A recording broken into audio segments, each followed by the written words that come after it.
Hey, what's up guys? We are here with our first Killer Instinct tutorial. This one's going to be super basic, basically give you guys an overview of Sabrewulf. He's one of the stronger characters in the game. He can also be played in a number of ways. Like Sabrewulf can be played very aggressive, rushdown style, but he can also be played super defensively with his really great normals. And his great walk speed and throw range allows him to set up a lot of mix-ups. Plus, he has some of the best dashes in the game, forward and backwards. So he's a very complete character. Not for people who want to play very defensive zoning style, but people who like to play defensive footsies or people who like to just go in, make stuff happen with mix-ups. Very strong character. So we're going to take a basic look at him today in this tutorial. The other parts of the tutorial are going to be a little bit more in-depth, but this part of it's going to be a little bit basic. So if you guys already know how to play Sabrewulf, you might learn some things that you never knew about the character, but it's going to be a lot of review, right? And if you guys have never played him or are interested in picking him up or Killer Instinct in general, then you'll learn a lot of kind of basic but very important information about the character, right? So first of all, as you can see, his walk speed is really good. His retreating walk speed, his back walk speed, not as great as his forward walk speed, of course, but still really good as well. He has great walk speed, and it lets him set up his throw game really well. He has a great throw because the reason his throw is so good is because it allows him to get mix-ups afterwards. Like I mentioned, his dash is really good. He can dash through his opponent just like that, right? So when he forward dashes, if his opponent's in range of it, he'll always go through them, right? So if you stand right here, you'll always go through your opponent, as well as his back dash being super far. It goes really far, as you can see there. His back dash just gets him out of dodge, and it moves him really fast, has almost no recovery. So it's a really great back dash as well. His forward and backwards dashes are really good, right? So he has a lot of mobility, which means that his normals, which are already really great, are even easier to use than somebody who has the similar normals but not as great mobility, right? So let's talk a little bit about his normals. Sabrewulf has stand jab, crouch jab, looks just like that. Now, stand jab is only used to check things like if your opponent's negative and you want to just stick out the stand jab to check them and just make sure they don't do anything, and then walk up throw or something like that. That's pretty much the situation you find stand jab useful for. But his crouching jab is incredibly good. It moves him forward as he does it. So as you see there, I wasn't reaching him, but eventually I do, right? So it moves him forward. It's also a low, which is ridiculously good. Like, that's insane. His jab being a low, super good for him. Not a lot of characters are similar in the fact that they have a low jab that's actually a low. Most of them are mids, so that's kind of disappointing for them. Sabrewulf has that, right? So that, along with his dash, makes his mix-ups really good, and it's very hard to deal with. His medium punch, standing and crouching, look just like that. His standing medium punch, just like his jab, is something you'll check with sometimes, but not something you'll use a lot. Crouching medium punch, really great button.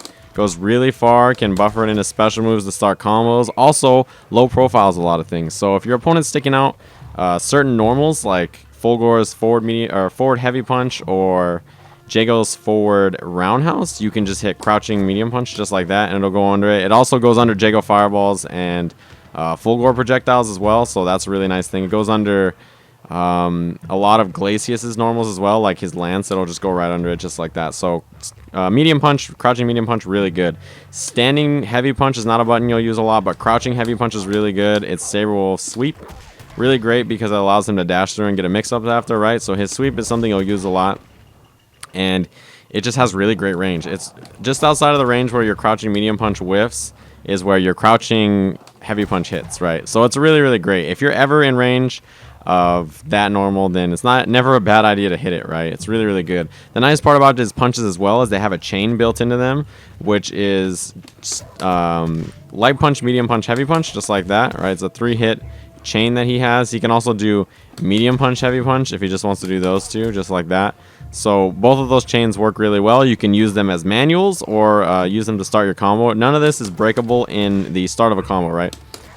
So none of that was breakable right there. That start of that is all unbreakable. Really nice for Sabrewulf. He gets all those hits before his opponent gets a chance to break, so he can do a lot of damage. It's really good. So that's something that is a really nice benefit for Sabrewulf as well.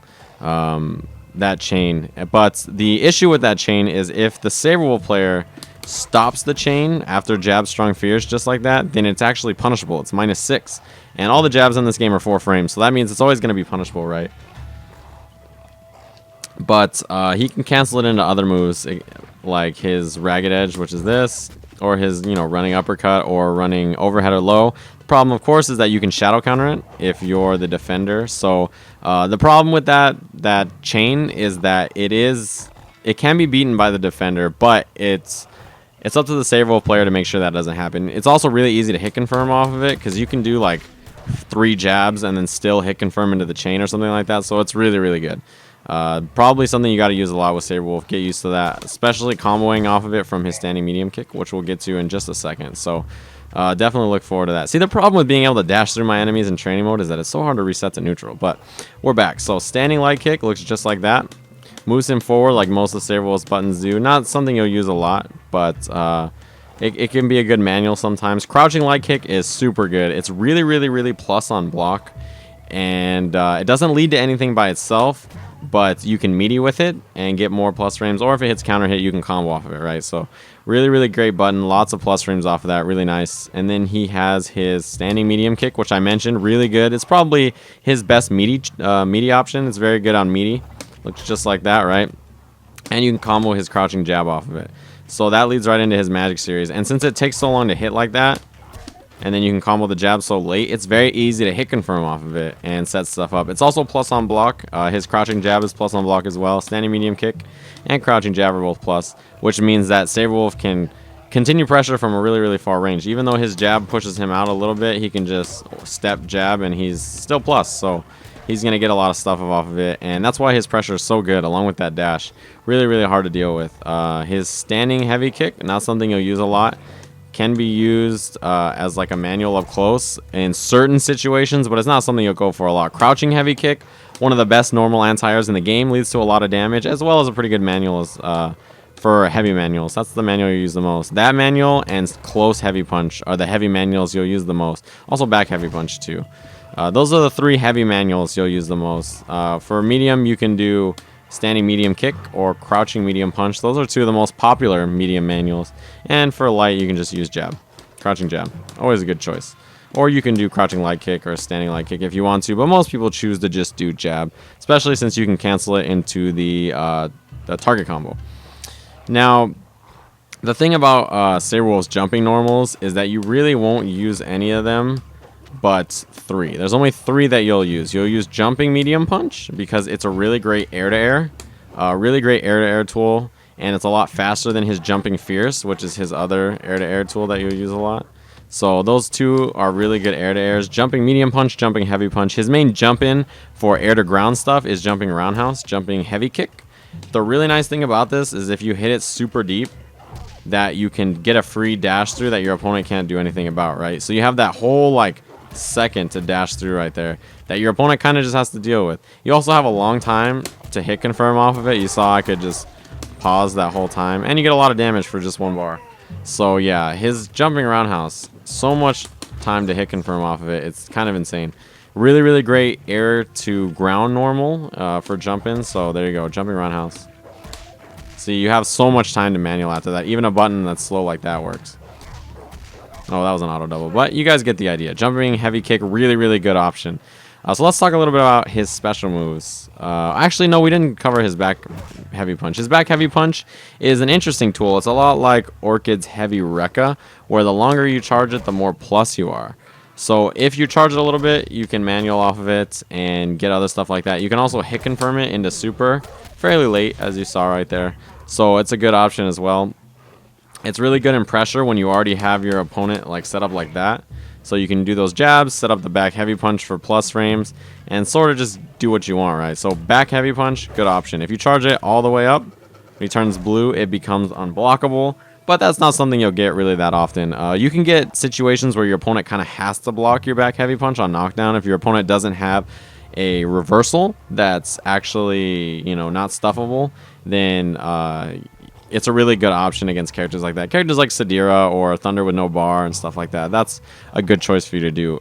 Meaty-wise, standing medium kick is his best meaty option. And back heavy punch is also a good one. Crouching light kick, really good as well since it's so plus on block, but it doesn't lead to anything by itself. So let's reset him back over here and talk a little bit about his special moves. So all of Sabrewulf's special moves are a little different than everybody else, right? The other characters, their motions are quarter circles or, you know, half circles. Actually, does anybody have a half circle? Not as far as I know. They're quarter circles or DP motions, right? Sabrewulf's a little different, that his inputs are back forward and down up, right? Back forward punch and back forward kick are his 2 grounded moves, and then he has down up punch, right, which is his eclipse. So that's like his anti-air move, his DP, if you will. So those are his special moves. Those are the inputs for them, right? Now, his back forward punch move, which is called Ragged Edge, is really, really good. This move is super, super, super good because you can hit confirm into it. It's 2 hits, right? The issue with this move, it's very easy to shadow counter, but you'll find that a lot of offensive moves are easy to shadow counter in this game. It's really great. It's really fast. You can buffer it into stuff like your crouch strong, just like that, and you get your Ragged Edge. The nice part about it as well is that, let's say you're walking backwards and you see your opponent whiff something, you can just hit forward and punch, and you get Ragged Edge out to whiff punish with. Really, really, really easy to do, right? You're just walking back and you just hit forward and punch. Really, really simple. And it makes for really good whiff punishes and really good in footsies for him to do that. Same with his super. His back forward punch super, the Shadow Ragged Edge, very, very fast. One of the fastest supers in the game. Really easy to whiff punish stuff with, and really great super in general. So that's what it looks like. You can hit confirm it pretty easily too because it's so fast. Like, it's insanely fast. So that's something that you'll want to do pretty often. His back forward kick moves are a little different. He has a run that comes out of them, right? And he has 3 different things he can do off the run. He has the light version, which gives him a low. It looks just like that. He has the medium version, which is an overhead. Looks something like that. And the heavy version, which is this uppercut move. Now, the low and the overhead are unsafe on block, right? They're punishable on block, but the heavy run is -2, so it's actually safe. So when choosing which one to do, if you want to take the risk, you can choose to do the high-low or one of these 2, right? But if you want to stay safe, then that's going to be your safe option right there. Something like this in footsies is a very safe way to play footsies with your opponent, right? There's not a lot of risk involved. You're safe after, and you have such a great backdash that if they block it, you can just backdash and get out of there. So it's a really, really, really, really great tool for him to apply safe pressure. It's also something you can cancel off your normals, right? So that's like a low overhead right there, and this one as well is very popular. Stand medium kick, run overhead. Something I came up with forever ago because most people are expecting stand medium kick, crouching jab, and stand medium kick, run overhead is the follow-up to that, and you can manual off of it, as you see there. So yeah, very easy to manual off of as well. His other special move, well, actually, I should talk about the shadow on that. The shadow version of his back forward kicks looks a little like this. It's a running overhead. It's also projectile invulnerable. So if your opponent ever throws a projectile, you can use this to go right through it. You can also use that to whiff punish certain moves that are lows as well, because it just hops right over them. It leaps right over them. So it's a really, really great super as well. A lot of utility since it goes through projectiles. And it's really good against Glacius Shatter, which is the unblockable, or his Hail or something like that. Really great move to use. Great supers in general. He has all great supers. His last is Eclipse, his last special move, which is down up punch, Eclipse. Looks like that.